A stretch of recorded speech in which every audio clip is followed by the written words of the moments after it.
આજની આ વાત તે દરેક માતા પિતા માટે છે જેમને ત્યાં નાનકડું બાળક છે. તમે તમારા બાળકને મોંઘી સ્કૂલમાં ભણાવો છો, બેસ્ટ રમકડા આપો છો, પણ શું તમને ખબર છે કે તમે અજાણતા જ એને ડિપ્રેશન, ડર અને ગુસ્સો પણ ગિફ્ટમાં આપી રહ્યા છો?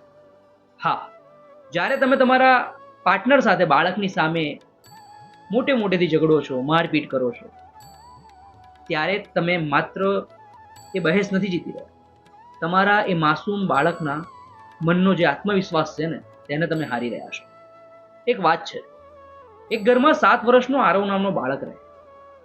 છેલ્લા થોડા દિવસથી એ જે સ્કૂલમાં ભણતો હતો ત્યાં બહુ ગુસ્સો કરતો, નાની વાતોમાં રાડારાડ કરતો, ઝઘડો કરતો. પ્રિન્સિપલે આ બધું જોયું એટલે પ્રિન્સિપલે એના પેરેન્ટ્સને બોલાવ્યા અને પૂછ્યું કે ઘરમાં કોઈ તકલીફ ચાલી રહી છે? આજે આરવ છે બહુ ડરેલો લાગે છે અને બહુ ગુસ્સામાં હોય છે. માતા પિતાને નવાઈ લાગી. ઘરમાં બધું જ હતું, પણ હા, છેલ્લા 1 મહિનાથી બંને વચ્ચે નાની બાબતોમાં બહુ ઝઘડા થતા. એમને એમ હતું કે આરવ તો નાનો છે, એને ક્યાં કઈ ખબર પડે છે. અને એ જ રાત્રે ફરીથી એ બંને વચ્ચે ઝઘડો થયો.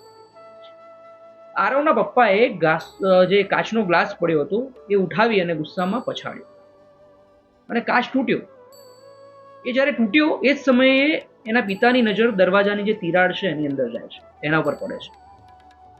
બહાર અંધારામાં 7 વર્ષનો આરવ પોતાના કાન બંધ કરીને ધ્રુજતો ઊભો હતો. એની આંખોમાં આંસુ હતા. એ માસૂમ બાળક માત્ર ઝઘડો સાંભળતો નહોતો, એ ઝઘડાની અંદરની જે પીડા હતી ને એ પોતે ફીલ કરતો હતો. કારણ કે માતા અને પિતા બંને તેના ફેવરેટ પાત્રો હતા. પિતા જે માતાને જે શબ્દો કહે છે, જે હિંસા કરી રહ્યા છે, એને પણ એ ફીલ કરી રહ્યો હતો. માતા જ્યારે રિએક્શન આપે છે ત્યારે એ પણ એ ફીલ કરી રહ્યો હતો. બાળક ડરેલો હતો.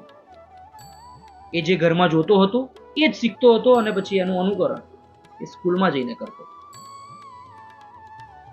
મિત્રો, બાળકો ક્યારેય આપણું સાંભળવામાં ભૂલ નથી કરતા. તેઓ આપણી નકલ કરવામાં પણ ક્યારેય થાપ નથી ખાતા.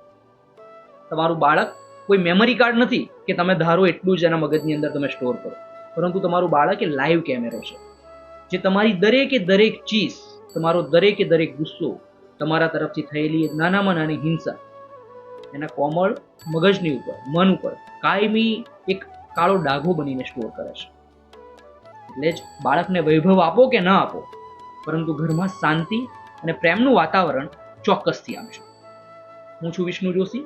તમે જોઈ રહ્યા છો ટોકવાત. ટોકવાત એટલે સંઘર્ષ અને સંવાદની વાત. જો તમને આ વાત ગમી હોય તો તમારા મિત્રોની સાથે જરૂરથી શેર કરશો.